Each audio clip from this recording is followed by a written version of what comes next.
Estamos chegando na nossa terceira palestra dessa tarde, com o título, como foi falado aí, né, Acolhimento sem Toxicidade.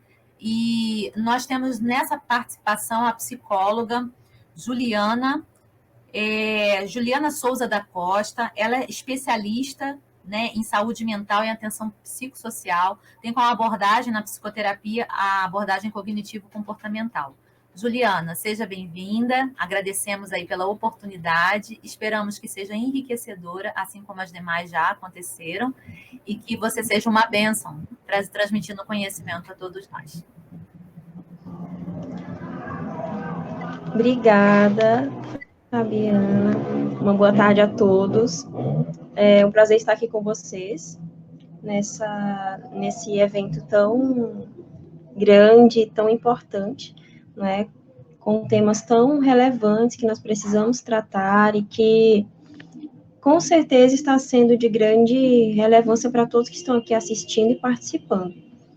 E como a Fabiana já falou, né, eu vou estar falando aqui com vocês sobre como nós podemos estender um acolhimento sem toxicidade para a pessoa com AMS, como é que a família pode estar atuando nesse viés, né, apoiando o seu filho, a sua filha com AMS, os desafios e também, né, algumas dicas sobre como vocês podem estar fazendo isso da melhor maneira possível, né, porque nós sabemos que não é fácil, no entanto, também não é impossível, certo? Para quem está começando, né, quando há ali a descoberta, aquele primeiro momento, sempre é mais assim, as emoções elas estão meio confusas, os pensamentos também, mas depois com calma a gente vai tendo acesso a materiais como esses, disponibilizados pelo MAV, vamos tendo acesso a conteúdos, lives, enfim, e também a gente, de forma individualizada, vai em busca desses conhecimentos, e assim podemos, né, ajudar o nosso familiar, o nosso filho, a nossa filha, o nosso irmão, irmã, enfim, o familiar com MS, né, então, mas o que seria nessa toxicidade, né, a família, como assim? Como é que a família, ela pode, de alguma forma, se tornar tóxica? Bem, as relações, elas podem sim se tornar, evoluir para esse estágio da toxicidade, qualquer tipo de relacionamento, a partir do momento em que ele se torna prejudicial de alguma forma, né?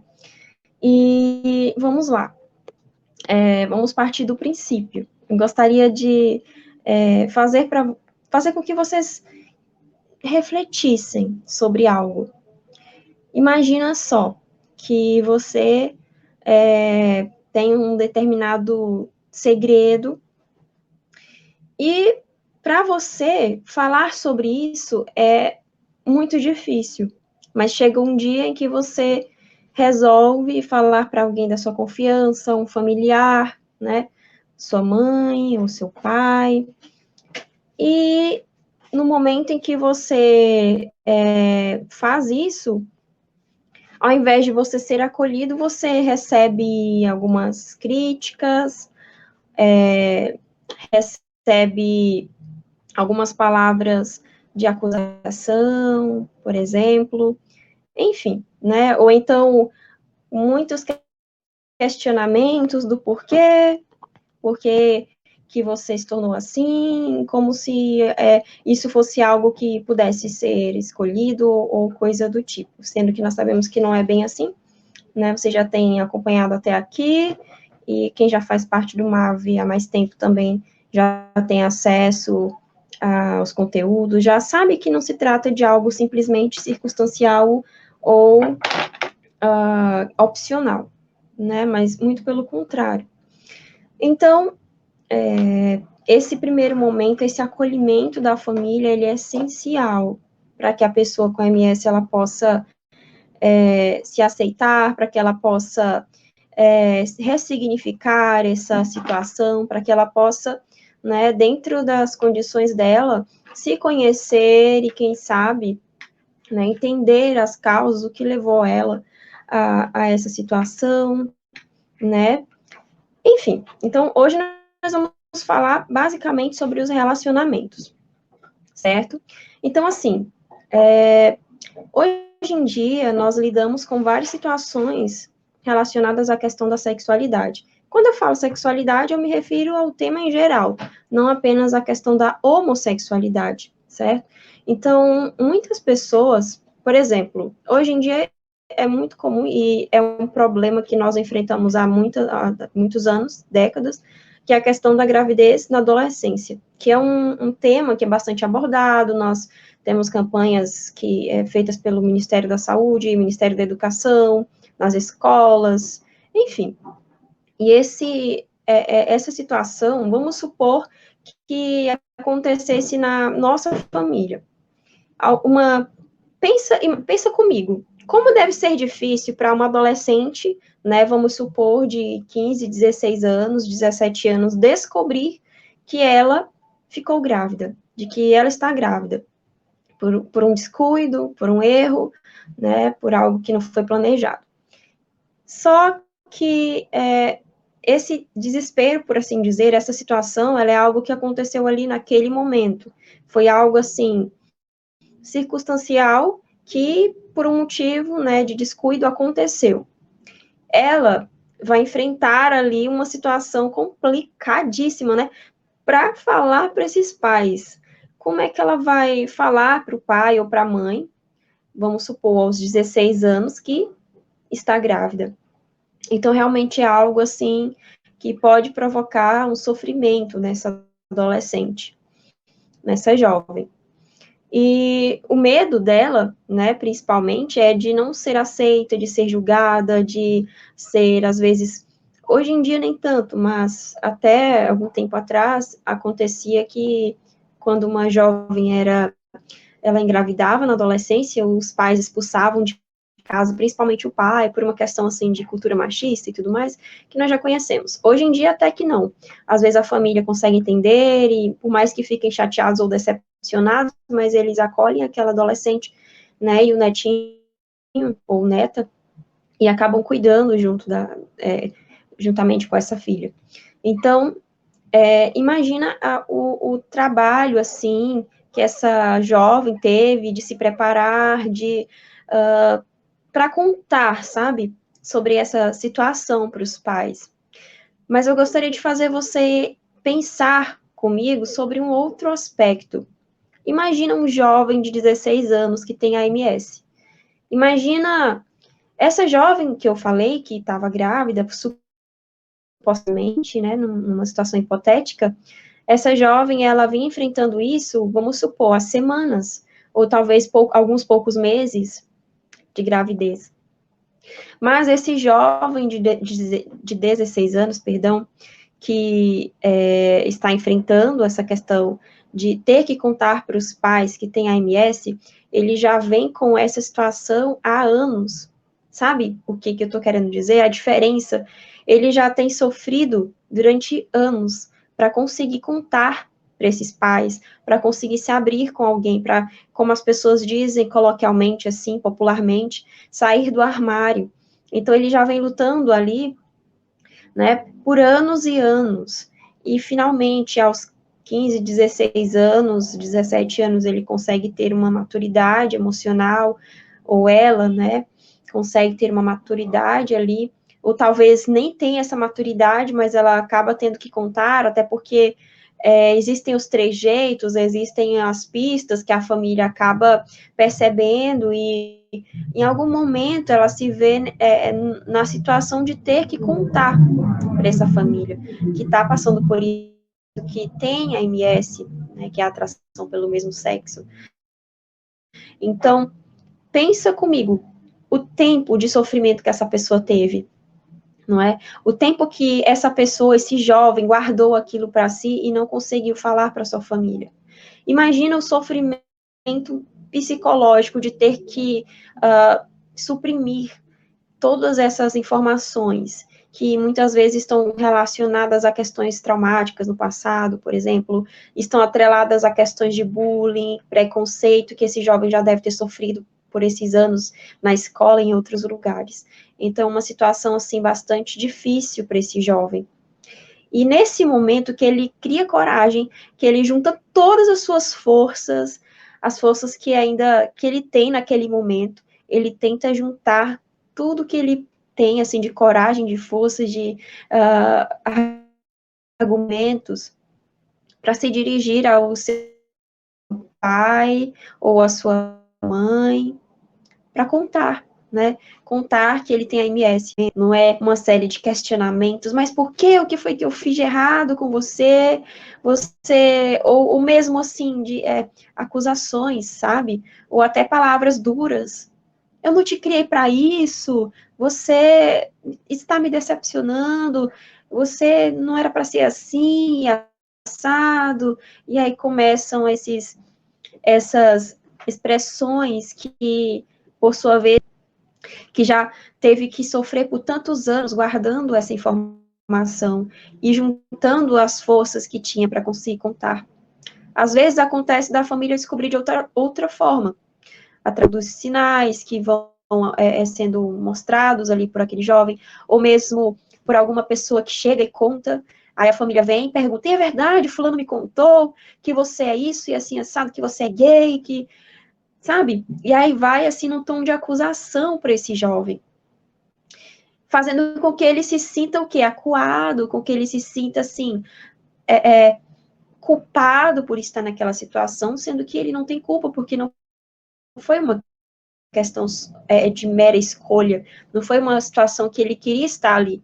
Pensa comigo, quem é que gostaria de passar por essa situação de ser homossexual e passar por bullying, sofrer preconceitos, discriminação, sabe, violência psicológica, às vezes física. Quem é que gostaria de passar por isso? Todo mundo sabe que uma pessoa que tem atração pelo mesmo sexo, ela sofre na sociedade, uma sociedade que é machista, uma sociedade que é cheia de preconceitos, por mais que tenhamos por mais que nós tenhamos diversidade no meio em que a gente vive, nós temos diversidades sociais, nós temos o Brasil, por exemplo, o país que nós vivemos, é um país que é misto, sabe, que foi formado a partir de uma pluralidade cultural de vários países, de vários lugares, entre eles, por exemplo, os nativos aqui, indígenas, os africanos que vieram como escravos, os portugueses que vieram aqui nos colonizaram,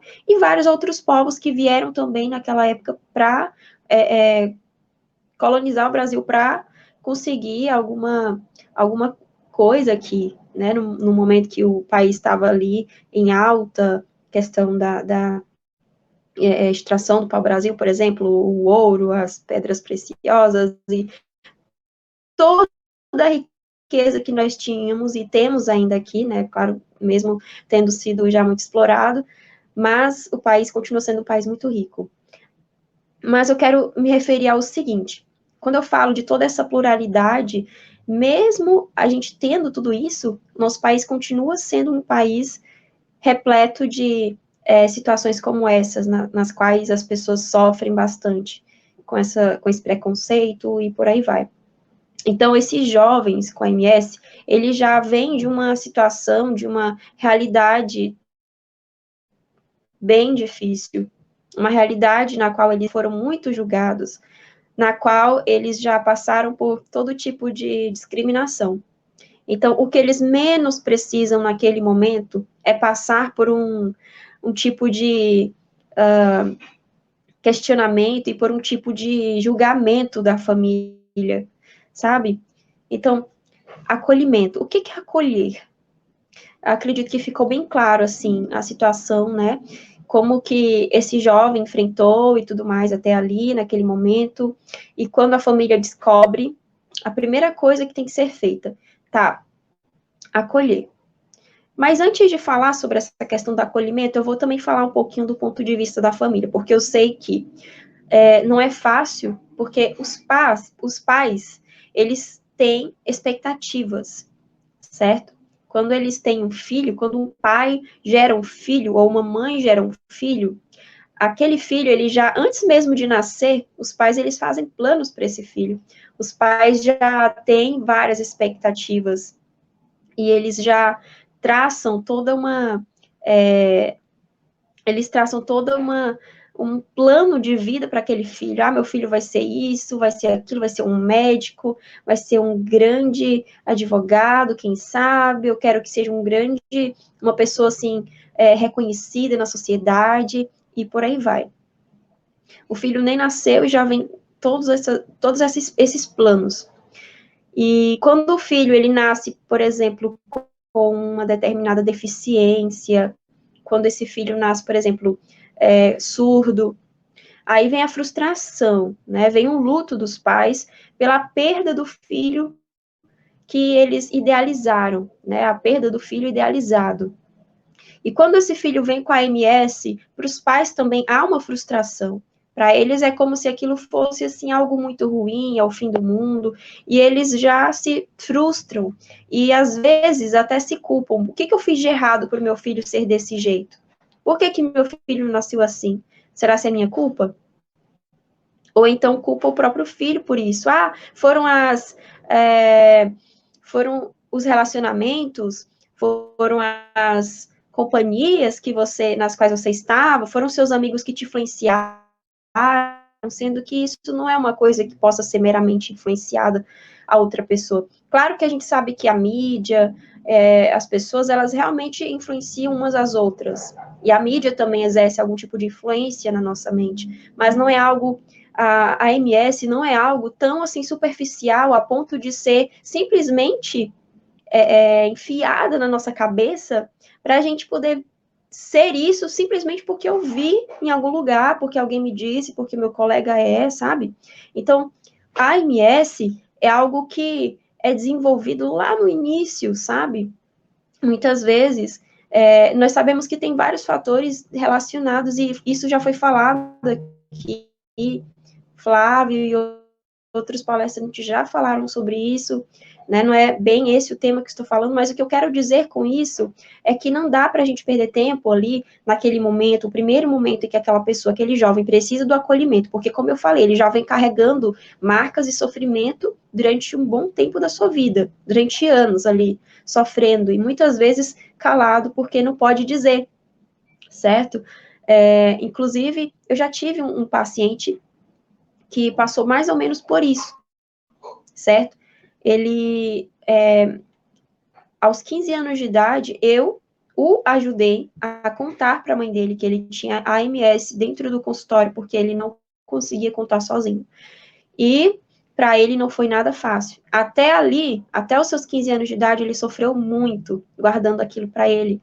E sofreu muito mais também pela questão do bullying, porque quando os colegas dele na escola descobriram, ele passou por muitas situações difíceis na escola. Ele chegou a entrar em depressão, ele não queria mais ir para a escola. Foi quando veio a pandemia que, para ele, foi algo até bom, porque ele ficou em casa, ele parou de ir para a escola, parou de sofrer aquela violência toda que ele estava sofrendo na escola. Então, para vocês entenderem, assim, o grau, sabe, de situações, assim, que passam na vida dessa pessoa. Então, nesse momento em que a família fica a par da situação, a primeira coisa a se fazer é acolher.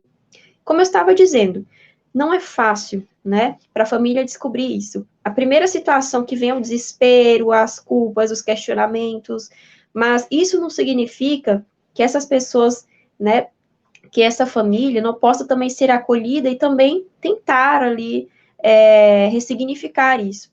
Mas o que eu quero dizer, no primeiro momento, ao invés de nós como família, né, eu me coloco nessa situação, ao invés de nós como família pararmos para questionar, para julgar, para acusar, ou para se desesperar e se culpar também, né, porque isso acontece muito, é o momento da gente acolher, é o momento da gente estender ali a mão e pensar qual é o maior sofrimento, o meu sofrimento por estar me frustrando agora, ou o sofrimento do meu filho ou da minha filha, que vem carregando e guardando essa informação há anos e sofrendo sem ter o meu apoio.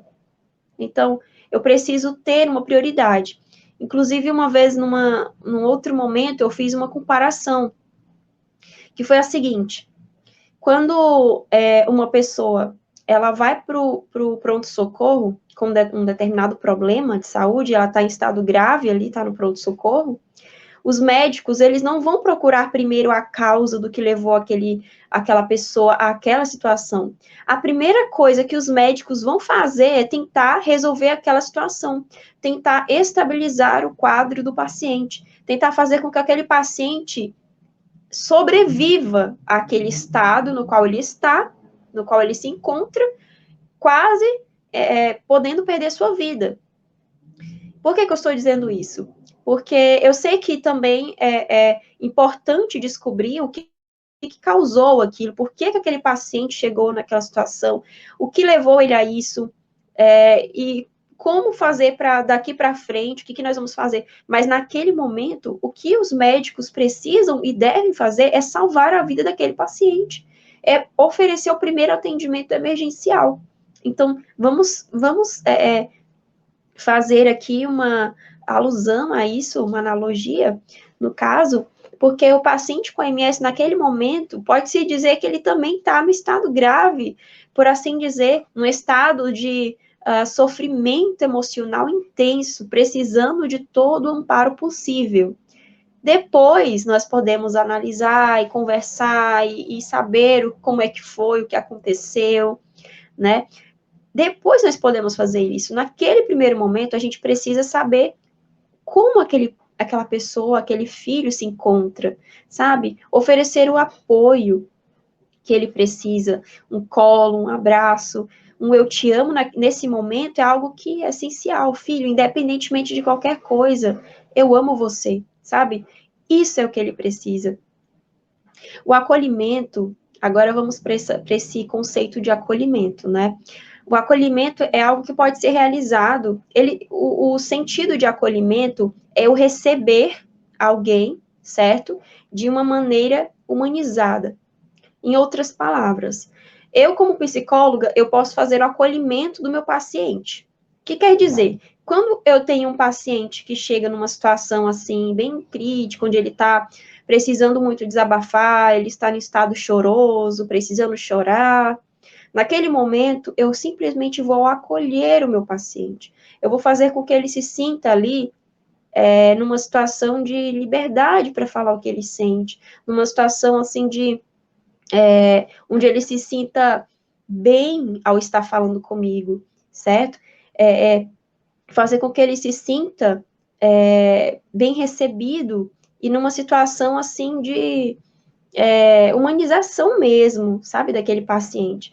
Então, da mesma forma, existe o acolhimento que os assistentes sociais fazem das pessoas que chegam lá buscando algum tipo de atendimento. No próprio ambulatório, tem um acolhimento que é feito antes mesmo da pessoa ir falar com o médico. Tem até em alguns hospitais eu já vi que tem, assim, em algumas salas, o título ali na porta, né, acolhimento, onde o paciente vai lá para que o enfermeiro ouça a demanda daquele paciente e depois vai encaminhar ele já com a pulseirinha, ou então das cores, né, porque tem as cores de acordo com o grau de emergência e urgência, e, enfim, então existem diferentes tipos de acolhimento. O acolhimento em si, ele pode ser realizado em diferentes contextos, mas no caso da família, no caso das pessoas que fazem parte da vida da pessoa com a MS, o que esse acolhimento ele pode representar? Então, nada mais é do que eu receber aquela pessoa de braços abertos. Eu receber, permitir que ela se sinta livre para falar, com que ela se sinta bem para falar comigo e se abrir, falar o que ela está sentindo, sabe? Fazer com que essa pessoa consiga expressar os seus sentimentos, as suas emoções. Fazer com que ela se sinta, sabe, bem recebida por mim, abraçada por mim.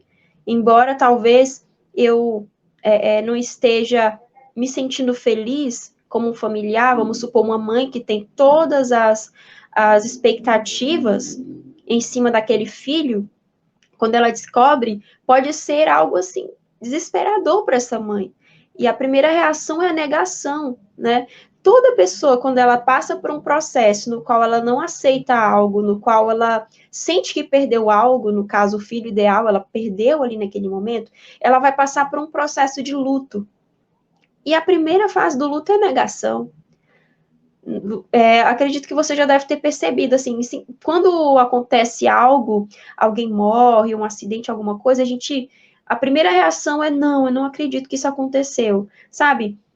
A negação é algo que se faz presente na vida das pessoas, e é a primeira fase do ciclo do luto, das fases do luto. E aí vem outras fases, né?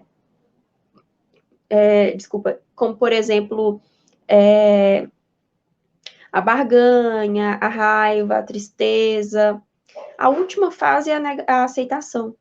A última fase. Então, podemos dizer que esses pais, eles vão passar por essas fases.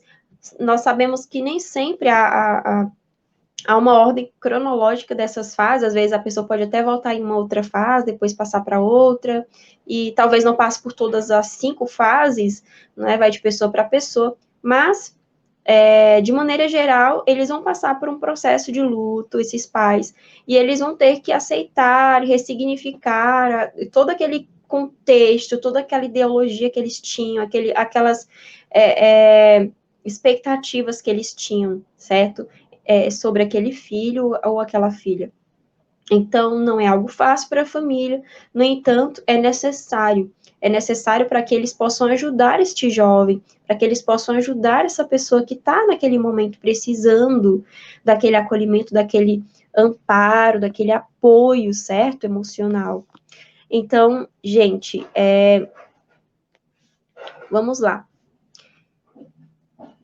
As relações, elas podem ser saudáveis ou relações tóxicas. O que pode fazer com que eu consiga discernir, com que eu consiga diferenciar esses relacionamentos? Bem, a partir do momento em que um relacionamento ele passa a ser prejudicial para mim de alguma forma, porque, por exemplo, eu vou dar o exemplo de, hoje em dia está muito comum, sempre teve relacionamentos, sempre existiram esses relacionamentos abusivos, mas hoje em dia está muito em alta a questão, por exemplo, da violência doméstica, do feminicídio, que geralmente é provocado pelo parceiro, pelo cônjuge ou pelo namorado, pelo parceiro que não suporta, por exemplo, a ideia de terminar, da parceira terminar com ele ou querer se separar dele. Então, aí começa todo um processo de luta interna dessa pessoa, onde ela não consegue aceitar, porque, por exemplo, ela pode ter baixa autoestima, ela pode ter os problemas dela, mas claro que isso não justifica, certo? Então, essa pessoa, quando ela passa por esse processo de um relacionamento tóxico, ela está em sofrimento, certo? Então, vamos supor, até chegar o momento do feminicídio, essa esposa, ela já sofreu agressões verbais, agressões físicas, ela já passou por todo um processo. Não é algo assim que é da noite para o dia. Geralmente, o abusador, ele começa por fases, começa a partir de abuso verbal e vai falando algumas coisas, vai fazendo com que essa pessoa se sinta com a autoestima baixa, vai criticando ela e fazendo com que ela se sinta inferior, numa situação de submissão, numa situação em que ela acha que só precisa dele para viver e por aí vai. Então, isso é muito comum hoje em dia em relacionamentos, a gente vê muito nos jornais, eu não gosto nem de ficar em frente à TV assistindo jornal hoje em dia, porque, na verdade, eu nunca gostei, às vezes, uma hora ou outra a gente precisa se informar sobre algo, mas eu prefiro ver alguma coisa na notícia assim selecionado do que ficar ali em frente ao noticiário, porque a gente vê muita coisa negativa e isso afeta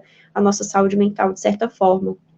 Inclusive, durante a pandemia, as pessoas ficavam preocupadas assistindo muito aos noticiários e aquilo ficou mexendo muito com a saúde mental delas.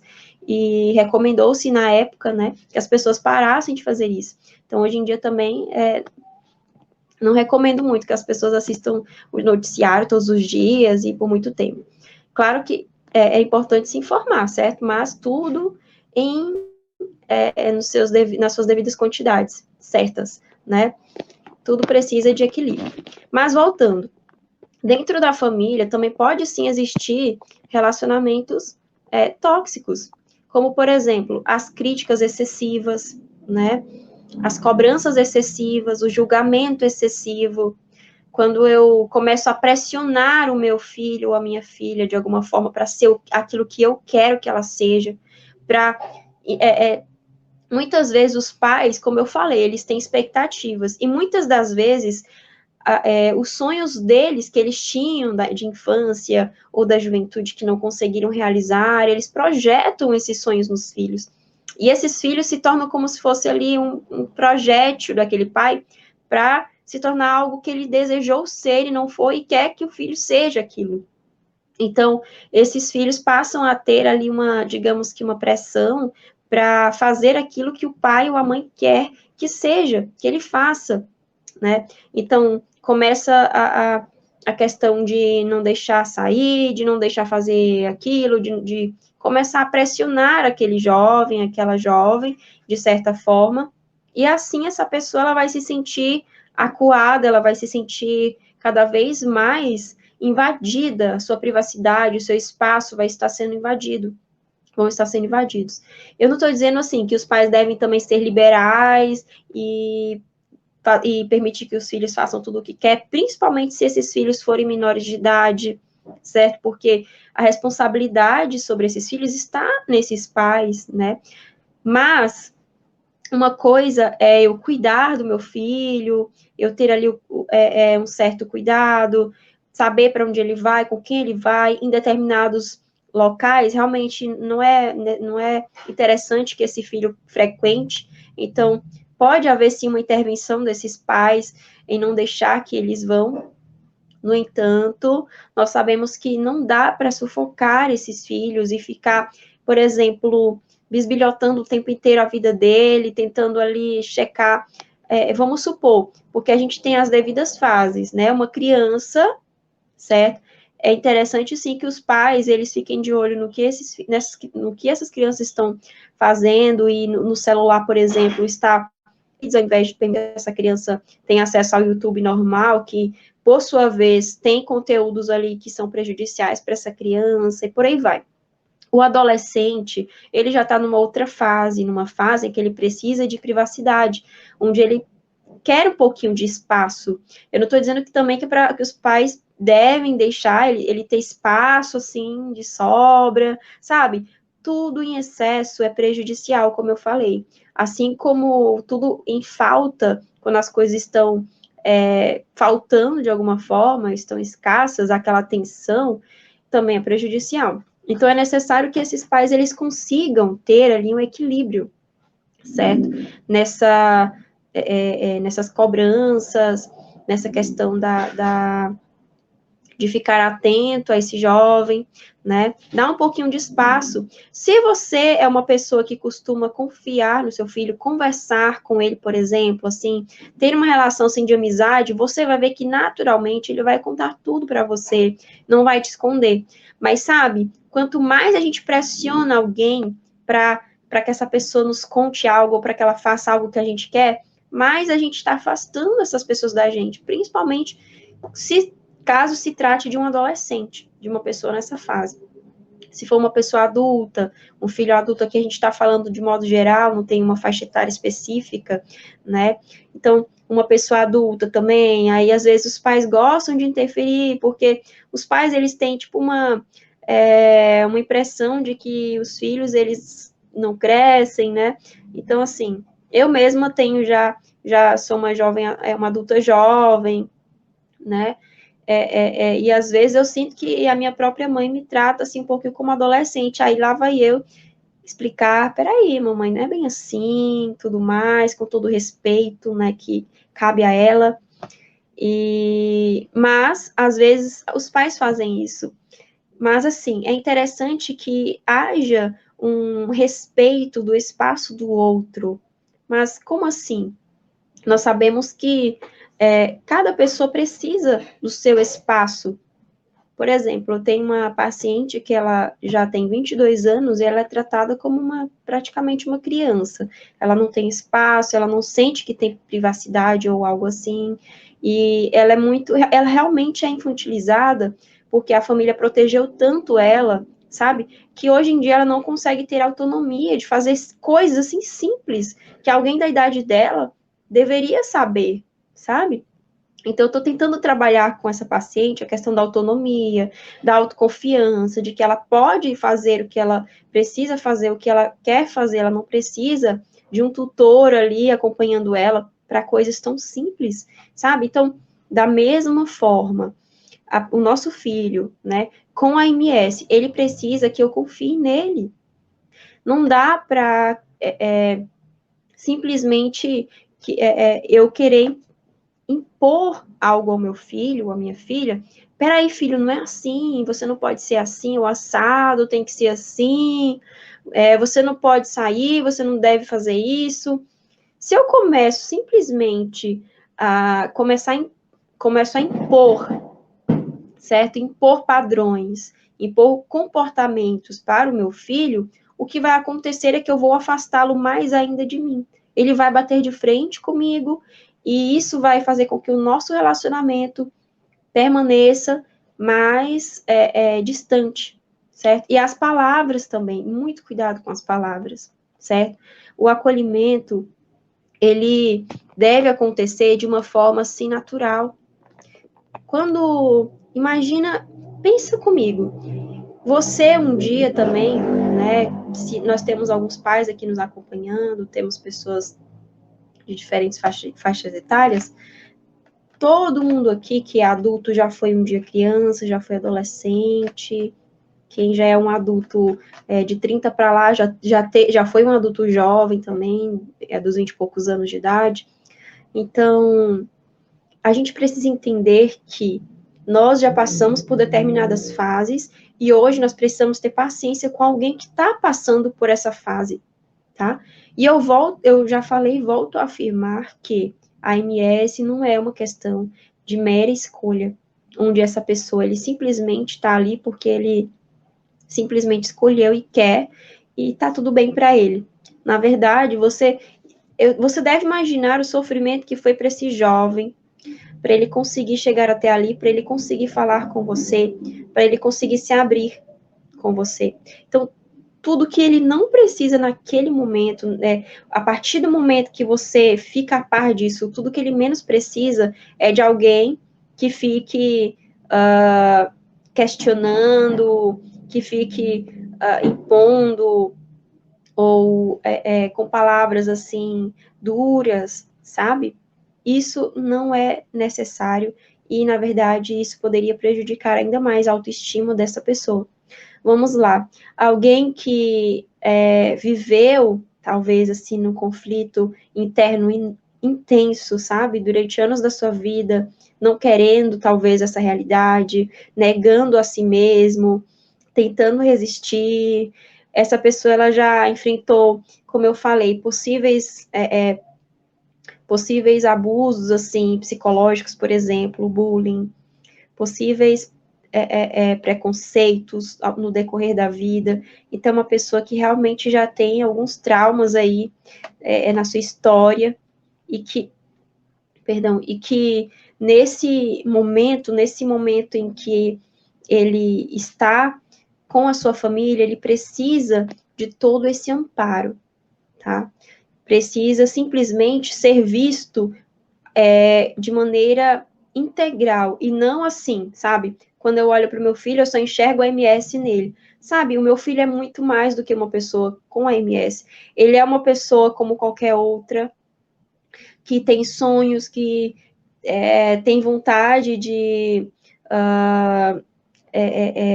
sei lá, de sair, de conhecer pessoas, de ser um bom profissional, de crescer profissionalmente, e por aí vai.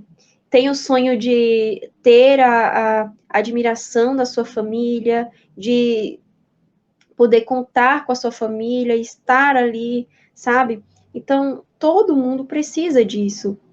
E, sabe, a autoestima de alguém, a base, o alicerce é formado até os 7 anos de idade, mas ao longo da vida, através das vivências, através dos relacionamentos, através do relacionamento familiar, principalmente, essa autoestima ela vai sendo transformada, moldada, sabe?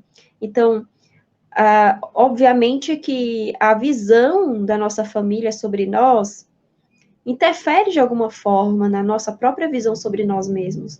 Então, é interessante que, para que esse jovem, ele consiga ressignificar tudo isso, para que ele consiga resgatar a autoestima, para que ele consiga se aceitar como ele é, que a família também exerça esse papel, sabe? Para ajudar esse jovem a também passar adiante, sabe? Nós aqui no MAVE, nós não falamos sobre... nós não somos preconceituosos de maneira nenhuma, sabe? Já lá fora já foram mencionados, por exemplo, temas como cura gay, que nós não acreditamos nisso, porque afinal a homossexualidade não é uma doença. Nunca foi falado isso aqui, nem será falado. Mas nós acreditamos que as pessoas com a MS, como foi dito aqui, as pessoas com atração pelo mesmo sexo, algumas dessas pessoas podem ressignificar isso. Elas podem, por exemplo, muitos casos de pessoas que desenvolveram atração pelo mesmo sexo, por exemplo, eles passaram por uma situação traumática de abuso sexual. Alguns não, vários dos meus pacientes que eu atendi, que têm a MS, que têm atração pelo mesmo sexo, eles foram vítimas na infância, na primeira infância, foram vítimas, ou na segunda infância, mas geralmente na primeira infância, quando eles eram muito crianças, não tinham defesas, assim, mas eles foram vítimas de abuso sexual. Sabe o que é um abuso sexual para uma criança que não sabe nem o que é, sabe? Não sabe nem o que é o mundo, praticamente. Ela está ainda começando a conhecer as coisas, está começando a conhecer o mundo e a si mesma, e aí ela passa por uma situação traumática dessas, que muitas vezes pode ser uma das causas para que essa MS ela venha a surgir, tá? Não estou dizendo que é apenas isso, mas eu sei que é todo o contexto, né? Já foi falado sobre isso aqui, mas grande parte dos meus pacientes, eles sofreram, dos meus pacientes com MS, eles sofreram algum tipo de abuso sexual. Embora alguns casos não tenha havido a penetração, mas houve o abuso de qualquer forma, houve um abuso. Então, para uma criança que não tem maturidade psicológica ou emocional para lidar com uma situação como essa, a mente dela, o corpo dela vai se adaptar de alguma forma. Então, vamos lá. Mais uma vez eu volto a dizer, um jovem que passou por isso, ele precisa, nesse momento, de acolhimento.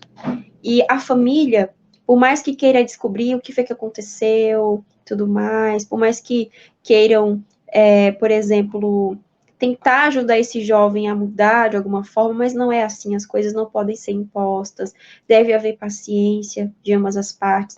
Eu sei que não é fácil nem para a família, nem para a pessoa com MS, mas tudo com amor a gente pode superar, a gente pode aprender a conviver com as diferenças, a aceitar as pessoas como elas são e tentar ajudá-las a seguir em frente com amor.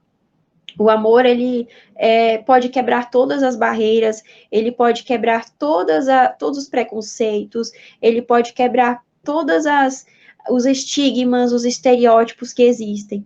Então, por mais que, vamos supor, aqueles pais, eles tenham tido uma grande frustração ao perder o filho ideal, mas eles têm um filho e eles precisam cuidar desse filho e dar amor a esse filho, e esse filho também vai amar esses pais, sabe? Então, uma troca de carinho, uma troca de amor, uma troca de paciência. É necessário também, não só que os pais, a família tenha paciência, mas que o próprio jovem com a MS tenha paciência com a família, com os pais, porque também não é fácil para eles. É muito importante que esse jovem saiba entender que, por mais que ele tenha sofrido e tenha passado por tudo isso, mas para esses pais também foi um choque, e até eles entenderem, aceitarem, vai levar um processo, mas enquanto isso eles podem levando as coisas com o máximo de paciência e o máximo de cuidado possível, cautela na forma como se expressam, nas palavras, porque uma coisa que eu digo hoje, eu posso até esquecer amanhã, mas a outra pessoa vai lembrar. Então, quando eu passo a tentar enxergar com os olhos do amor, né, e, inclusive, nós temos um maior exemplo que existe, né, que é o exemplo dado por Jesus, que um dia veio a este mundo e tudo mais, por mais que para algumas pessoas não passe de um personagem, vamos supor, assim, mitológico, um personagem que é histórico, que talvez não tenha existido, mas para outros ele existiu sim, para outras pessoas, eles acreditam no que está escrito, né, na Bíblia, que é um livro histórico e real. Então, ele ensinou que a gente tem que amar as pessoas. E no dia a dia, nós precisamos praticar essa questão da aceitação e do amor e do respeito, sabe, pelo outro, a empatia, me colocar no lugar da pessoa que está ali na minha frente, ao invés de eu julgá-la e ao invés de eu, sabe, ao invés de eu ficar querendo que ela faça aquilo que eu desejo, porque eu sonhei aquilo para ela, eu sonhei aquilo, eu tive todo um preparo ali antes de ter aquele filho, imaginando como seria e tudo mais, mas aquele filho, ele está precisando naquele momento simplesmente que eu esqueça todos esses planos e que eu permita que essa pessoa ela tenha identidade, ela também precisa ter os próprios planos, certo? Então, o preconceito, ele está presente em todos os lugares. E muitas vezes, nós somos criaturas individuais, mas todos nós fazemos parte de grupos sociais, né? E o primeiro deles, a primeira instituição da qual nós fazemos parte é a família, certo?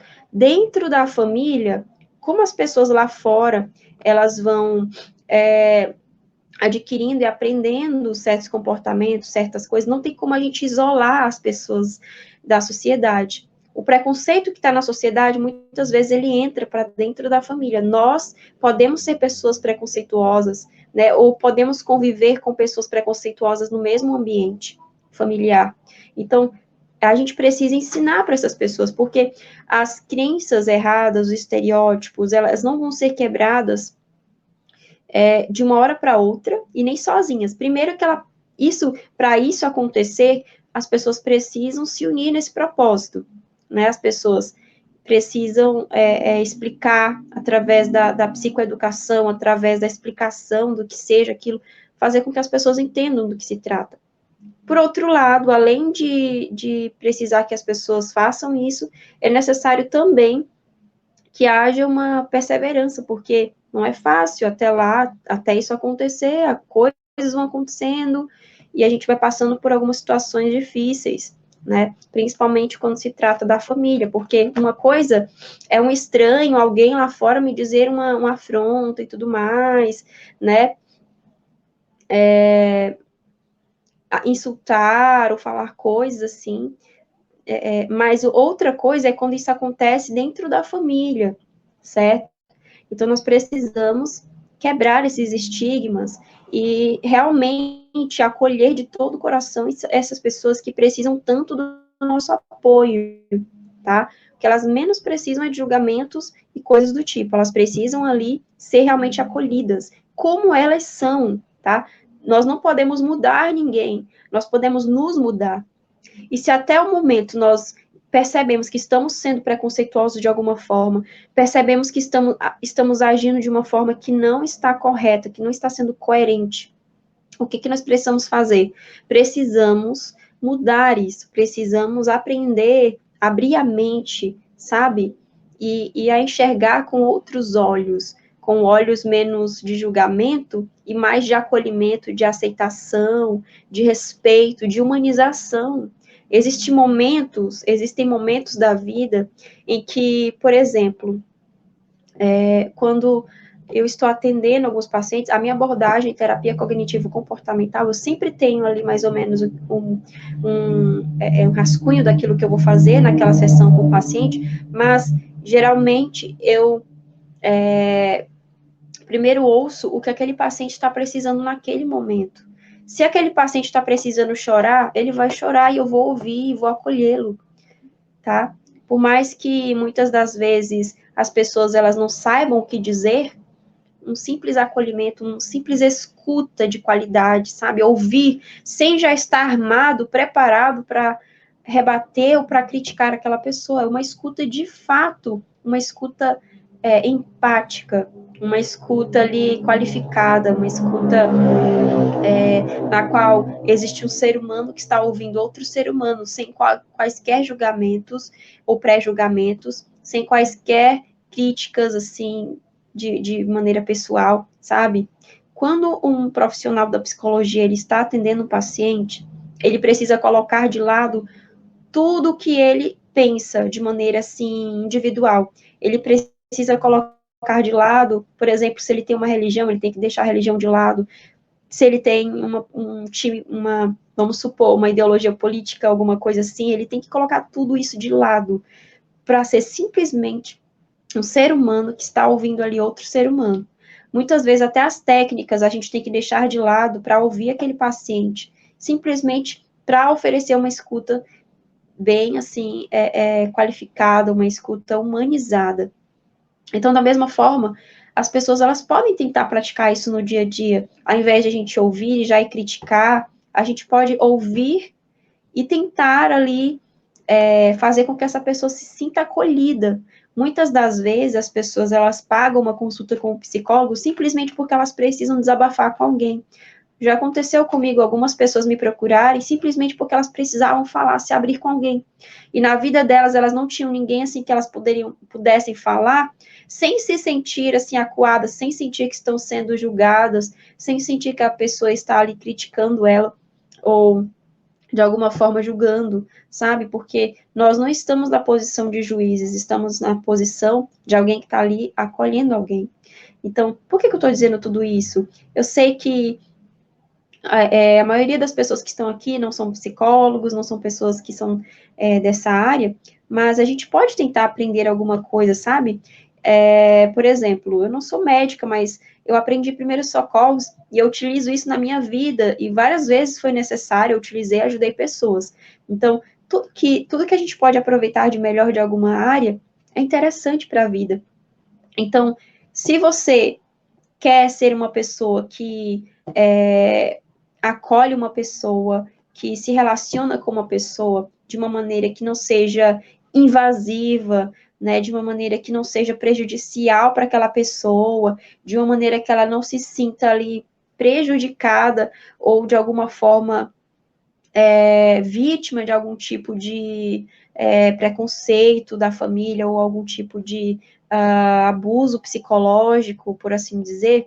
Então, comece a praticar essa escuta humanizada, onde você escuta mais e fala menos. E quando você abre sua boca para você falar, você tenta falar de uma forma que você pensa antes, né, para você não machucar a outra pessoa.